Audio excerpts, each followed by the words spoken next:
বয়স মাত্র 12 বছর, আর এই বয়সে মারণ ব্যাধি ক্যান্সারে আক্রান্ত পঞ্চম শ্রেণীর এক স্কুল ছাত্রী। পরিযায়ী শ্রমিকের হতদরিদ্র পরিবারের মেয়ে ক্যান্সারে আক্রান্ত, অর্থের অভাবে চিকিৎসা করাতে পারছেন না অসহায় পরিবারবর্গ।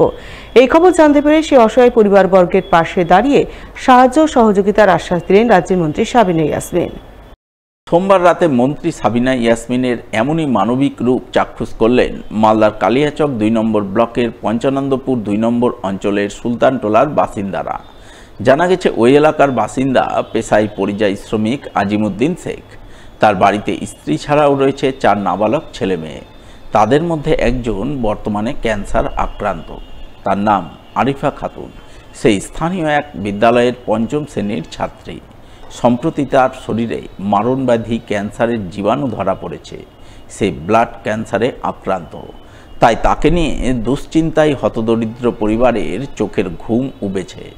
দিন আনা দিন খাওয়া পরিবারের পক্ষে ক্যান্সারের মতো রোগের চিকিৎসা করা কার্যত অসম্ভব হয়ে পড়েছে। তাই গ্রামেরই এক সহৃদয় যুবক সম্প্রতি সোশ্যাল মিডিয়ায় ভিডিও করে সাহায্যের জন্য আবেদন জানান।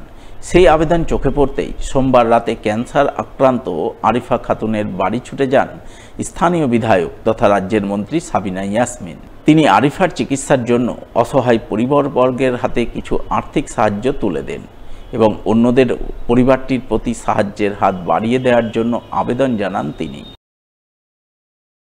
বাচ্চা মেয়ে 12 বছর বয়স, ব্লাড ক্যান্সার হয়েছে। আমাকে সোশ্যাল মিডিয়ার মাধ্যমে তারা আবেদন করেছিলাম, আমার নজরে আসে। আজকে আমরা এখানে তাকে দেখতে এসেছি এবং সব রকমেরই আমরা যতটুকু সম্ভব আমার দ্বারা চেষ্টা করব সহযোগিতা করার। এবং আরও একটা আমাদের সহকর্মী, একসঙ্গে আমরা কাজ করি, আমাদের তৃণমূলের নেতৃত্ব দিচ্ছে মুকুলদা, তার দিদিরও এখানে ক্যান্সার হয়েছে। তো ফলে ক্যান্সার এমন একটা মারণযোগ্য ব্যাধি যে সত্যিকারে যে বাড়িতে হয় তারাই বুঝে। তো আমরা তো চেষ্টা করবই, আমিও চেষ্টা করব যে সহযোগিতা করা, এবং আপনাদের মাধ্যমে সোশ্যাল মিডিয়ার মাধ্যমে আমি আপনাদেরকেও চেষ্টা করব যার যতটুকু ক্ষমতা যেন এই পরিবারের পাশে দাঁড়ায়, যেন সে ট্রিটমেন্ট করাতে পারে, যতদিন বেঁচে থাকবে যেন সুস্থভাবে একটু বেঁচে থাকে। তো সকলকেই এরকম বহু লোক আছে যারা গরিব মানুষের পাশে বা এরকম অসহায় পরিবারের পাশে দাঁড়ায়।